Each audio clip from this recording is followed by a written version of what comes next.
I think the scariest part of all of this was the day I sat down years later and realized, oh my gosh, I don't remember the sound of my own mom's voice. I mean, how awful does that sound?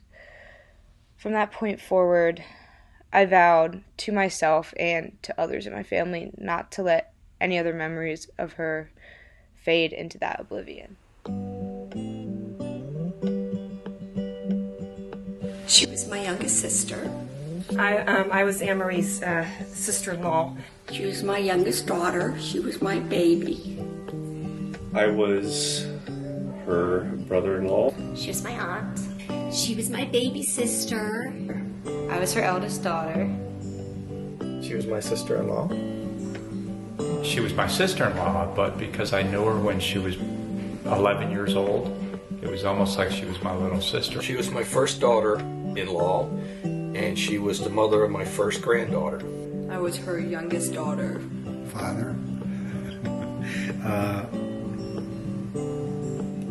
I was the mother-in-law to your mother. She kind of was my baby girl.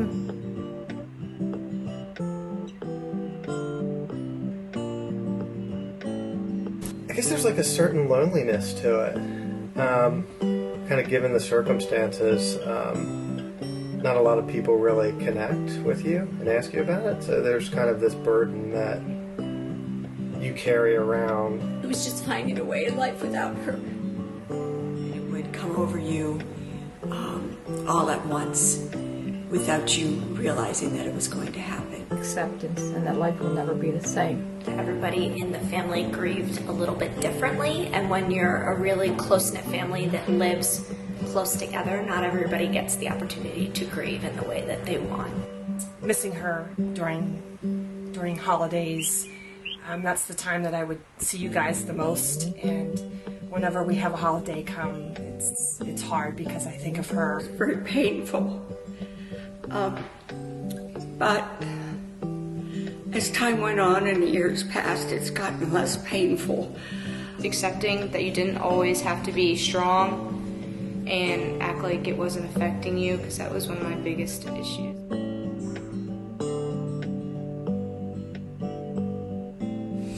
One of my favorites is when she was really little and she got upset and she told us that nobody loved her, and she took her little tapestry suitcase that zipped and she stuffed it with stuffed animals, and she climbed out her bedroom window and she pretended that she was running away.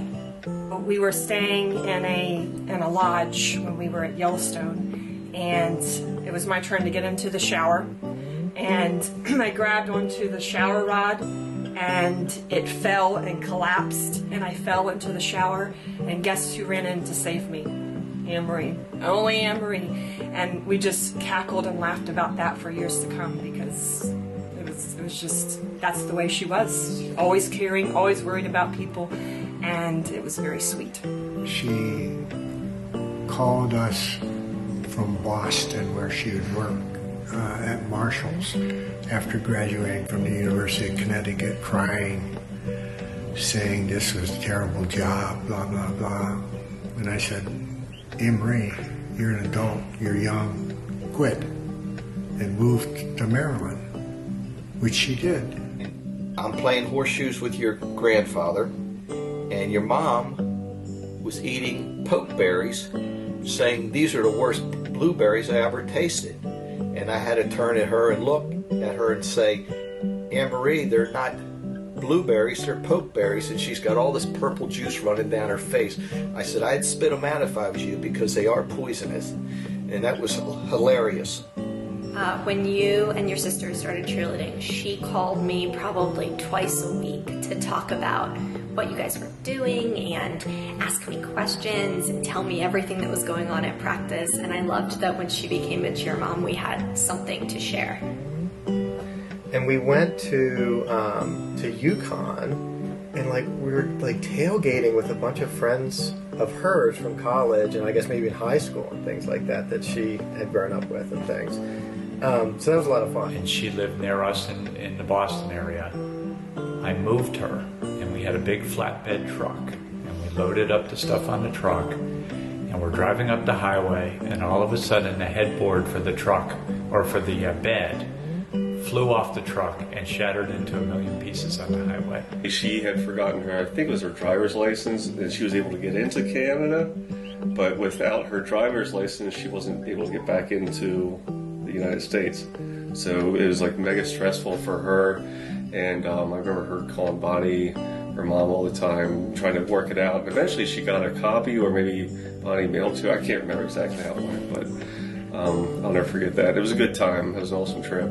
We were driving to school one day, and we were passing this farm, and there was this horse stuck in the mud.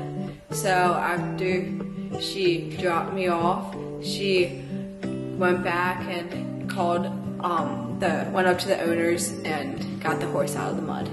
She went to the University of Connecticut, which was just an hour from our house, and on Sunday afternoons I would drive her back in my old Zephyr with the 8-track tape player, playing Meatloaf, and we would be singing at the top of our lungs, Paradise by the Dashboard Light. And it was funny because Anne-Marie couldn't carry a tune. When we first met, having sons, that your mom loved to talk, and we would spend many times in the kitchen chatting continuously. So one night, it was just a random school night, it was a random night in the house. She had this exercising ball, and she would sit, she wanted to start this new exercising stuff, so she would sit in front of our TV in our kitchen, and she started bouncing on the ball and singing this crazy tune. She was just like, Mommy's doing her silly exercises, and just bouncing up and down on this big yoga ball. And it was the funniest thing ever. Last day we spent together, and we just went to church. Our families.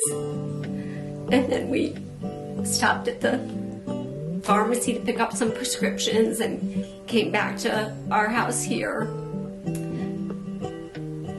Packed lunches for the kids, because we often, would go to the park with the girls, the Fitzkesslers, and then we piled into the minivan with Hazel, the dog, and off to the park we went for a picnic lunch.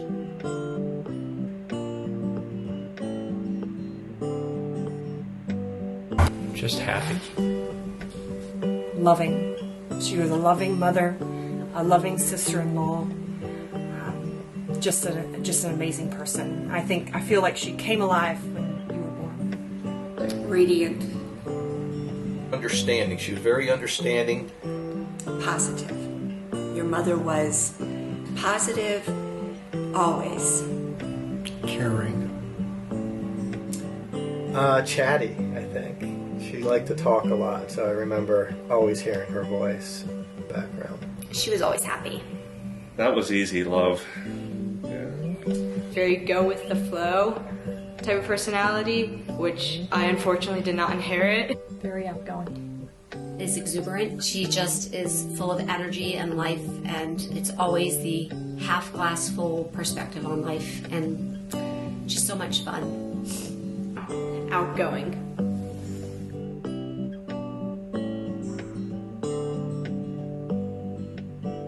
There are many emotions that come with the grieving process, and you just have to accept all of them and work through them.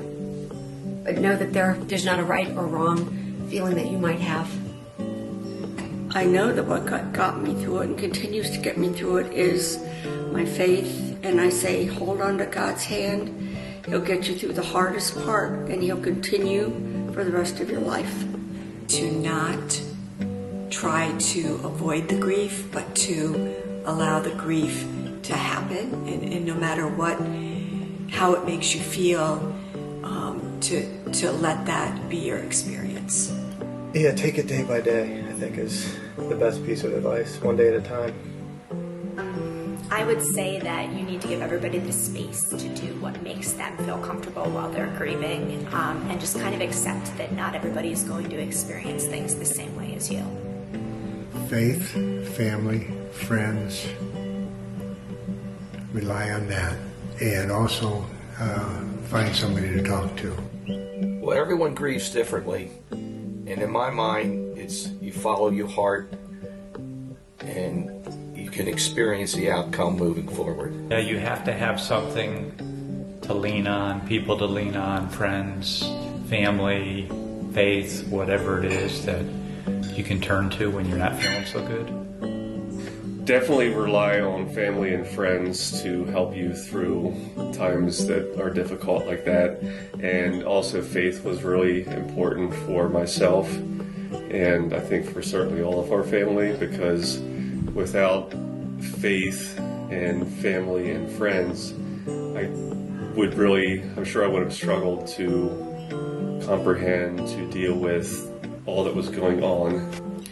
Mine is definitely, that has gotten me through, would be gratitude and for the blessings that I have. Let the tears flow when they want to flow, because I had a really big issue with bottling up all my emotions, and then they would seem to like come out at really bad times. And I heard that from a lot of people, but I still didn't accept it. But now I look back on it and I was like, I probably should have let myself cry every once in a while. To do what you're doing right now, to think of all the wonderful things about your mother, think of memories, things that are dear to your heart, and when you're feeling sad, think of those times and cherish them.